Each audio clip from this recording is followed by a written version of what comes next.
Olá, pessoal! Bem-vindo ao meu primeiro podcast, Café com Saúde e Bem-Estar. Eu sou a doutora Heloísa Passos e vim aqui hoje tomar um cafezinho com vocês, com especialistas, para a gente conversar sobre algumas doenças que estão no nosso dia a dia e a gente acaba tendo muitas dúvidas, né? Porque a gente vai no médico e eles falam tanto termos que a gente fica perdido. E fora hoje em dia que a internet adora um fake news, né? Então, para isso, hoje eu trouxe aqui comigo uma ilustre convidada, uma amiga especial, que é a doutora Egli Soares. Muito obrigada, amiga, por estar aqui.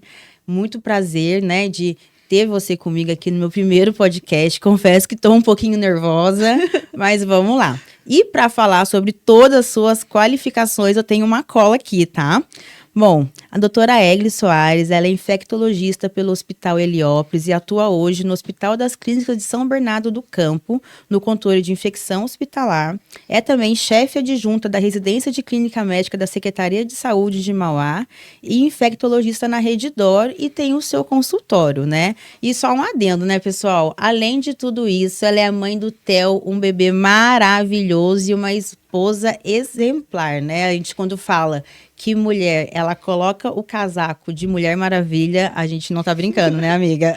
Não é fácil ser mulher de jeito nenhum. Elô, é um prazer estar aqui com você hoje, é uma honra estar nesse podcast, é um idealizado com muito carinho, com muito amor, eu sei disso. É de extrema relevância todos os sistemas que você tem pensado, que você vai trazer para aqui pra gente.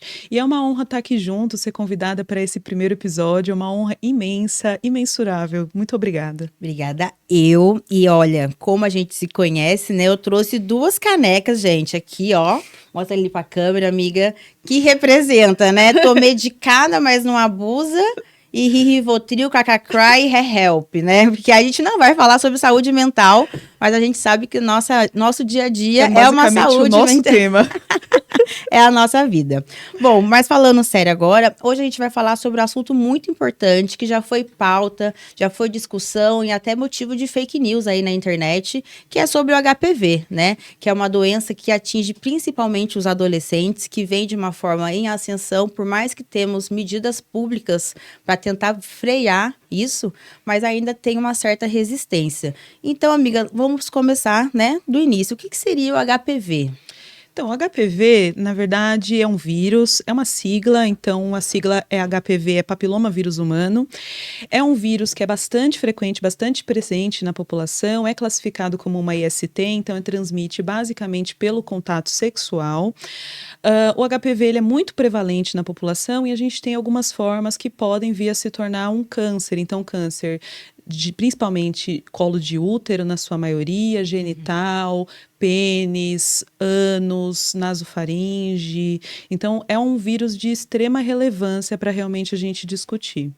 E você já tocou num assunto que é o mais polêmico, né? Eu acho que todo mundo que tem esse diagnóstico de HPV já coloca na cabeça a palavra câncer, né? Eu tenho, inclusive, amigas pessoais que foram no ginecologista e chegaram chorando, falando assim, amiga, eu tenho HPV, eu vou ter câncer, não vou ter câncer. Então, eu acho que isso é um mito, né? A gente sabe, existe sim essa relação, mas a gente sabe que existe vários subtipos, né, do HPV. Então, existe alguns tipos específicos ou realmente não? Eu tenho HPV, eu tenho uma alta chance já de evoluir para o câncer. Então, o HPV, ele tem muitos sorotipos, ele tem mais de 100 sorotipos, né? Alguns desses sorotipos realmente estão mais relacionados a câncer, então principalmente o subtipo 16, 18, estão mais relacionados a formas oncogênicas. Significa que toda vez que eu tiver contato com HPV eu vou ter câncer? Não, não significa. Mas como o câncer de colo de útero, ele é basicamente todo por conta do HPV, é um vírus para a gente tomar bastante ciência, bastante cuidado e tomar as formas preveníveis para isso. Mas como tem mais de 100 sorotipos, a maioria dos sorotipos nós vamos nos defrontar, eles vão ficar lá, eles vão ser autolimitados, eles vão ter o período de incubação, ficar e vão embora. Mas esses podem ficar mesmo e aí a gente pode ter um câncer associado.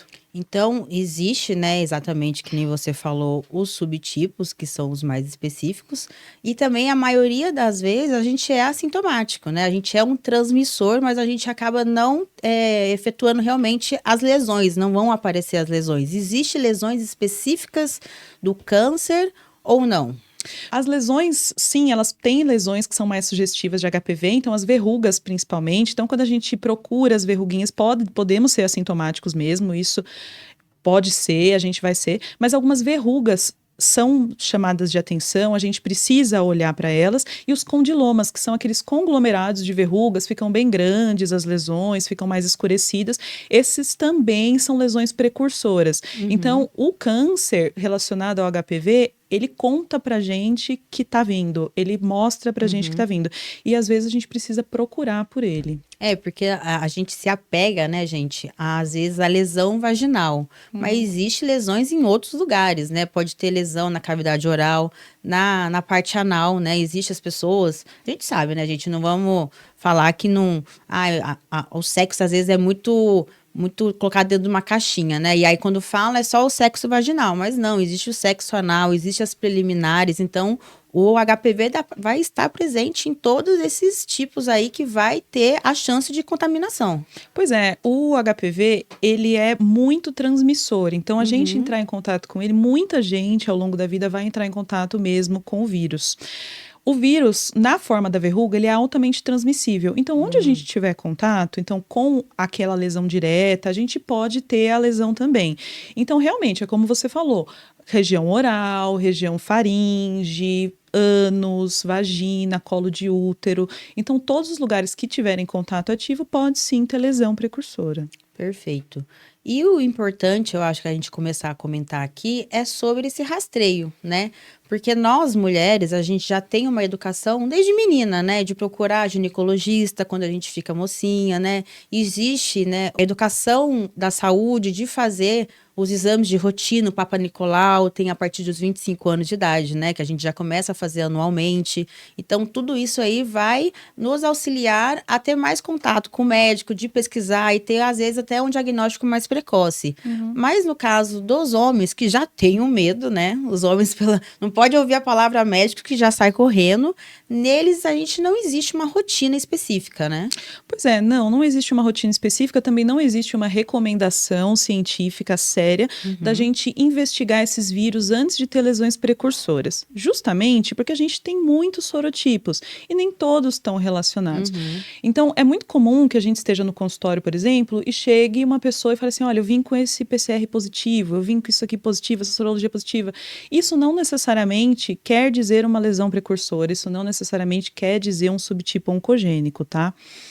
Mas os meninos, é como você falou, realmente há um recorte de gênero aí nessa parte. Os meninos, eles têm mesmo mais dificuldade em ter essa assistência, em saber, em procurar saber, principalmente, predominantemente os adolescentes. Então é importante que a gente faça essa educação em saúde, de a gente mostrar para o menino, do menino procurar sempre as lesões, porque tendo lesão, ele é potencialmente um transmissor mesmo.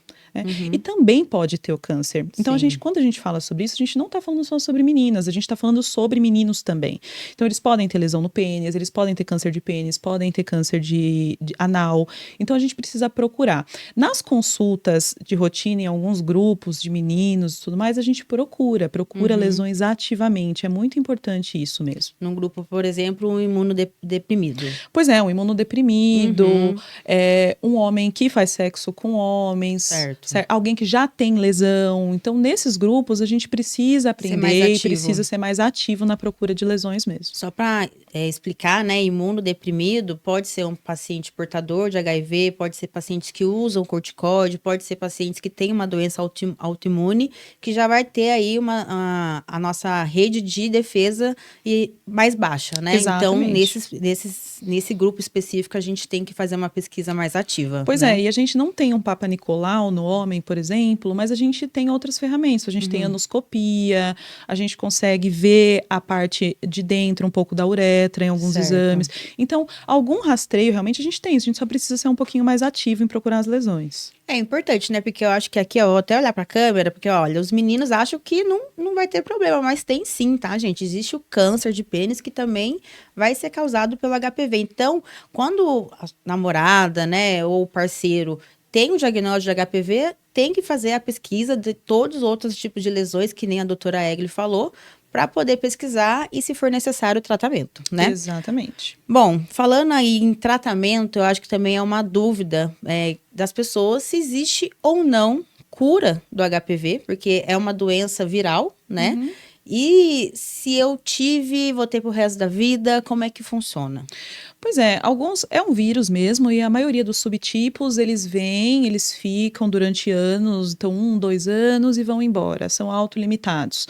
Então esses não. Alguns sorotipos a gente vai conviver mesmo para toda a vida ou por grande parte da vida. Quando a gente tem as verrugas ativas, a gente precisa tratá-las. Então tem diversos modos de fazer isso. Então a gente consegue fazer tratamento queimando as verruguinhas, tirando, fazendo um procedimento que a gente chama de ATA, que é químico. Então, tem diversas maneiras da gente tratar. A gente faz uma programação desse tratamento quando o paciente chega no consultório. E, habitualmente, esse tratamento dá muito certo, as pessoas convivem muito bem com o resto da vida com isso. Mas é um paciente que a gente precisa acompanhar a longo prazo e precisa fazer isso bem assertivamente. Então, é por isso a importância de ter lesão, procurar o médico sempre, né? Porque o tratamento a gente não vai entrar a fundo, porque não é o nosso objetivo aqui, mas sim de orientar, gente, que realmente tem lesão, tem que procurar. Se existe já o rastreio, né, nas mulheres, tem que fazer, porque isso vai influenciar muito na transmissão e na prevenção de complicações, né? E eu acho que mais do que isso, a prevenção, né? Exatamente, a prevenção. Até você falou da prevenção e me veio aqui no início da nossa conversa que você falou que a transmissão não é só na penetração, né? Pois é. Porque é o contato pele a pele. Então, as preliminares, né? O famoso aí, né? Sexo anal, o famoso boquete, etc e tal. A gente tem, às vezes, lesões dentro da nossa na cavidade oral e a gente não sabe, porque a gente não fica pesquisando. Eu, sinceramente, não fico olhando para dentro da minha boca o tempo todo. Ninguém, você fica, né? Não, ninguém. Então, se você vai lá e faz numa pessoa que tem o vírus e está transmitindo, você vai acabar também contraindo HPV. É isso? Sim, é basicamente isso, sim. Agora, se a gente não tiver uma estratégia de vacinação, né? Porque a estratégia de vacinação, ela vem bem aí. Então, assim, é porque a gente vai fazer sexo sem camisinha pro resto da vida, ou com camisinha. Não é, a gente não vai dispensar o uso da camisinha, né? Porque a gente pode pegar HPV de outras formas. Então, a gente tem que ter calma, não é bem por aí, porque realmente a gente pode ter a transmissão pele a pele de outras formas. Mas a camisinha previne para outras ISTs também, que são extremamente importantes, que são extremamente relevantes, a gente não pode abandonar isso, mas saber que se a gente não tiver uma estratégia de vacinação adequada, a gente vai sim pegar o HPV em toda vez que a gente tiver contato com pessoas que tiverem. Até porque a prevenção nesse caso aqui não é a camisinha ou a vacinação, são os dois, né? São os dois, porque infelizmente teve uma época que virou uma monstruosidade as ISTs, né? Todo mundo usava camisinha e com a medicina avançada, com vários tipos de tratamento, as pessoas acham que já não precisam mais se prevenir. Então, aqui a gente tem a camisinha que vai auxiliar na prevenção, mas no HPV específico a gente tem a vacinação, que é muito importante, eu acho que é muito pontual para a gente falar, porque quando iniciou a vacinação, na minha época de adolescência, a vacinação ela era muito mais na área particular, né? E nos últimos anos, a Rede SUS, né, começou esse programa de educação para começar a vacinação também na rede pública, para tentar prevenir e evitar essas complicações. E eu vi em alguns artigos, também pesquisei em alguns outros lugares, que eu tenho um artigo, inclusive, da USP, que eu li sobre a adesão à vacinação, e aí eles colocam que a má informação é um dos principais motivos de não ter a vacinação, e também uma certa resistência, porque teve um mito, assim, né? Um mito, mas eu acho que uma consciência um pouquinho mais de caixinha fechada dos pais acharem que vacinar o filho a partir dos 9 anos de idade, já vai deixar ele suscetível a fazer uma relação sexual.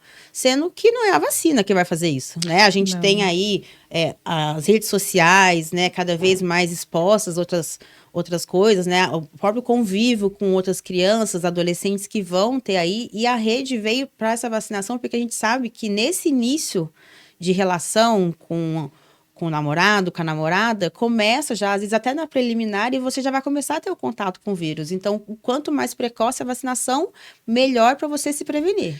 Pois é, Lu, eu acho que é uma parte dessa fake news realmente vem dos pais, e eu entendo um pouco isso, dos pais quererem proteger os filhos a qualquer medida.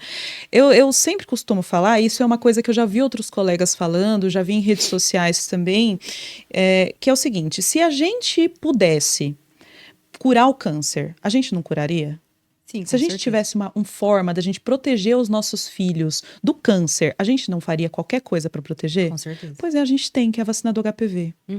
Então a gente sabe que alguns tipos são oncogênicos. A gente sabe que os nossos filhos, ao longo da vida, vão ter relações. A gente sabe que eles vão ter vivências, e é o que a gente quer que os nossos filhos vivam, sim, a gente quer que os nossos filhos se desenvolvam, e para isso eu acho que o ideal é que eles estejam protegidos, né?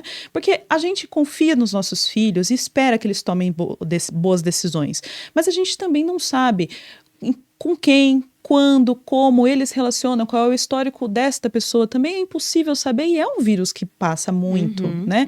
Então, se a gente tem essa estratégia para proteger os nossos filhos do câncer, por que não?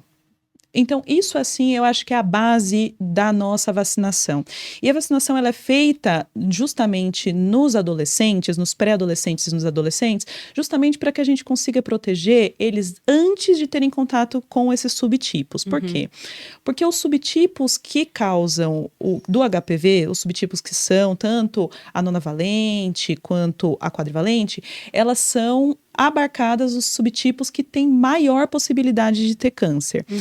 Quando a gente tem contato com esses subtipos e toma vacinação depois, esses subtipos já não são mais abarcados pela vacina. Por isso que é uma estratégia de prevenção. Sim. É importante que a gente faça isso antes, bastante antes dos nossos filhos terem contato com relação sexual. Então, longe de ser um estímulo, não acredito que seja um estímulo a ninguém fazer sexo, a ninguém, nada disso, mas é uma estratégia da gente prevenir os nossos filhos e proteger eles de uma doença muito séria que é o câncer no futuro, né? Nossa, eu achei muito legal essa frase que você falou, né? Se a gente pudesse não deixar eles ter câncer, a gente tem especificamente nessa doença específica, né? E às vezes as pessoas têm uma dúvida em relação à vacina, que já fui diagnosticada, sei lá, tinha 14 anos, né? Fui na ginecologista, tive o HPV, tive uma verruguinha, tratei, mas eu não tomei a vacina. Eu não preciso, então, tomar? Nunca mais? Precisa, deve tomar. Porque realmente a gente tem esse subtipo que você teve, o HPV, por exemplo, que investigou, que viu. E aí os outros subtipos, eles não estão protegidos. Então é ideal que você tome a vacina para que você esteja protegida também dos outros subtipos. Lembrando que muitos deles podem causar câncer. É isso que é importante, né, gente? Porque quando a gente tem uma doença, a gente acha que a gente cria realmente uma certa imunidade contra essa doença. Mas quando a gente tem vários subtipos, a gente sempre que tiver contato com um novo, a gente vai ter que ainda ter a doença para criar uma certa imunidade. Então, a vacina entra nesse contexto de só porque você teve o subtipo 8, não quer dizer que você precisa ter os outros. Você pode se proteger contra esses outros subtipos, né? Exatamente. Vou fazer uma relação aqui, não sei se você me corrija se eu estiver errada, mas, por exemplo, com a dengue, né? A gente tem 4 subtipos e aí a gente vê, eu tenho dengue de novo, eu tenho dengue de novo. Por quê? Porque você está tendo contato com outros subtipos da dengue. Exato. E aí você vai acabar tendo a doença novamente. Pois né? O racional é esse mesmo, Então, a gente sempre vê essa estratégia de vacinação. No SUS, realmente, a gente tem alguns subgrupos que são de relevância da vacina, que são meninos e meninas. Meninas mais, assim, a estratégia no começo era basicamente meninas. E aí a gente entrou com os meninos justamente por conta dessa importância toda que a gente falou. Então, são meninas e meninos, 9 a 14 anos. Então, a gente vacina bonitinho. Alguns grupos, fora esses, que são adultos, nós também vacinamos. Então, quem são? Esses imunodeprimidos que você falou, então, pessoal pessoal que vive com HIV, que tem câncer, que toma corticoide dose alta, com inúmeros imunobiológicos. Então, essas pessoas a gente também vacina, elas também estão abarcadas. Pessoas usuárias de PrEP, que é a profilaxia pré-exposição do HIV, e vítimas de abuso sexual. Recentemente, as vítimas de abuso sexual entraram no rol de vacinas e é de extrema importância isso. Então, esses grupos têm direito de tomar vacina e devem se vacinar. Os demais grupos que não estão abarcados na rede SUS para isso também devem se vacinar. Eu sempre falo com os meus pacientes que se eu pudesse escolher uma vacina para eles tomarem, assim, olha, vou investir numa vacina. Qual é a vacina que eu vou investir? Ah, você vai investir na do HPV. Porque justamente é isso, toda essa importância que a gente falou. Entendi. Então, uma vacina super, super importante. E a gente teve esse ganho aí do SUS de anos para cá que foi realmente sensacional. Não, e isso é tão importante, né? Porque se a gente falasse, a gente não tem acesso, a gente tem acesso, né? A gente tem o SUS que tá ali de mãos abertas, entre aspas, né? Mostrando pra gente, olha, a gente tá dando esse recurso, por que você não usar, né? Eu acho que também, às vezes, falta um pouco de conhecimento, de medidas mais educacionais para a população, mas que tá avançando, mas a gente sabe que não chegou ao seu ponto máximo, assim, né? Comparando a outros lugares. Predominantemente, após a pandemia, a gente teve muita desinformação quando a gente fala sobre vacina, né? Então, Sim. a gente começou a perceber uma mistura muito grande de questões políticas, educacionais, questões de vacina, e as coisas não podem caminhar juntas dessa maneira radical, né? Algumas vacinas como essa, elas são extremamente protetoras, então a gente precisa ter um racional de proteger as nossas crianças, os nossos adolescentes, para proteger as nossas pessoas no futuro. Acho que tem mesmo muita desinformação. A gente não pode confundir as bolas, né? Eu acho que a gente traçar estratégias, ir até o SUS, entender a proposta, conhecimento é poder. A gente consegue realmente se prevenir de uma maneira sensacional no SUS. A gente tem recursos muito bons. Eu acredito, eu amo o SUS. Você sabe, Amamos. nós amamos, né?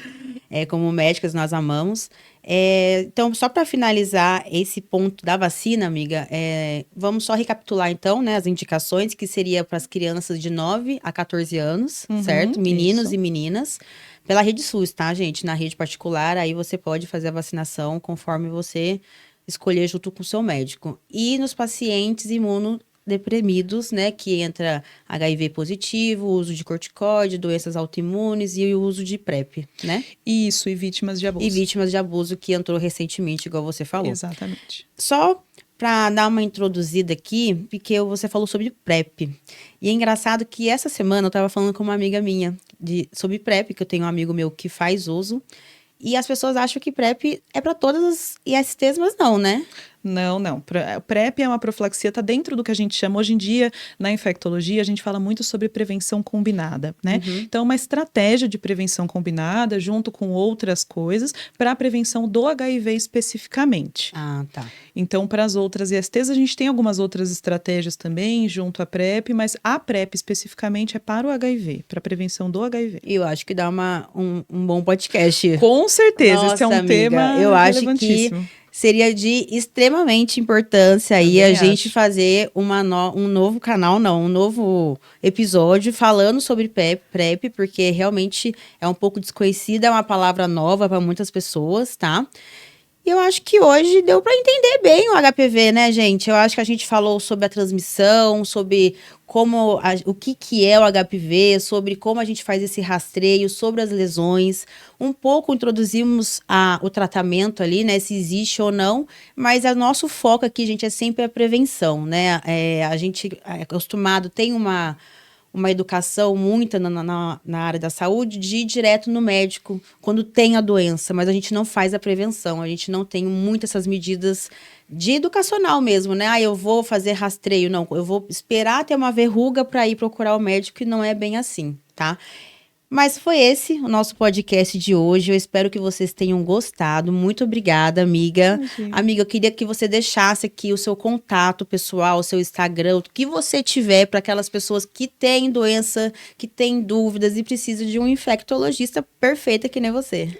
Muito obrigada, Elô. Eu acho que esse podcast é incrível, ele tem tudo para dar super certo, assim, você é uma pessoa de luz, então a gente precisa de mais pessoas como você. Eu tô nas redes sociais, meu arroba é @infectosemfrescura, tô nas mídias, tô no consultório, então, e tô à disposição, assim, o que precisar de dúvida, nós estamos lá e pretendo vir muitas vezes aqui, com assunto certeza. é que não falta, Não pode falta. ter certeza. Só numa conversa de 10 minutos, nossa, a gente já fala sobre 10 doenças, né, amiga? É Exatamente. absurdo. Exatamente. Faz parte da caneca. Faz parte. Isso aqui, ó, esse Rivotril, Cry, Help não é à toa Não do é à nosso toa. dia a dia. Bom, gente, esse foi o nosso podcast de hoje. Nós falamos sobre HPV. Muito obrigada pela atenção de vocês, tá? Se vocês tiverem ainda alguma dúvida, alguma sugestão de doença que vocês ainda não entenderam muito bem, pode deixar aqui no comentário. É muito importante que vocês curtam, compartilhem esse vídeo para que a gente aí possa ir futuramente fazendo mais e mais vídeos para que a gente consiga abordar de uma forma mais simples a área da saúde que é tão importante. E um bom café para vocês. Muito obrigada, amiga. Obrigada.